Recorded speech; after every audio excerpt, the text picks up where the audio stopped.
unanimous po yung naging desisyon ng mga hurado sa ICC. How many judges po ulit ang nagdesisyon dito po sa interim release ng dating Pangulo? 5 ang laman ng appeals chamber, pero parang 3 lang yung humarap, ano? Kung ano man, yung decision nila is 5-0, kumbaga. Kaya ako, nagiging confident tuloy ako na, kasi dahil kinatigan, inapprove yung decision ng pre-trial chamber, yung 3 judge na una nating nakita, yung 3 babae. Meaning, the decisions that they have made and the other decisions that they will make, medyo may kumpiyansa ako na, tama ito. So, mas ano po ba, nabuhayan, hindi lang kayo, maging yung pamilya ng mga naging biktima po ng drug war ng dating Pangulong Duterte na malakas ang kaso dahil po sa naging desisyon na ito ng mga hurado? Well, hindi dun sa parang kaso pa lang eh. Kasi, syempre, yung kaso at yung ebidensya patungkol dun, hindi pa nga lumalabas Pero mas naging kumpiyansa sila at sabi nga nila, Merry Christmas. Kasi ang paglaya ni Duterte ay magiging banta sa kasiguruhan nila.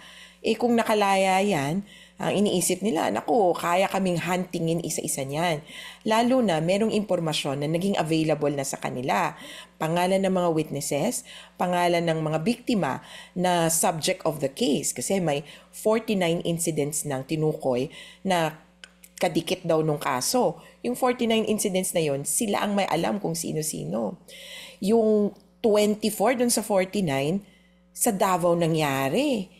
Kaya parang yung mga taga Davao, naku, baka mamaya. Kumbaga, laging gano'n naman, yung sa pamilyang ito, parang may kasaysayan sila na binabalikan ang mga kaaway nila. Mga kapatid, brothers and sisters, saan ka pa? Dito na tayo sa totoo.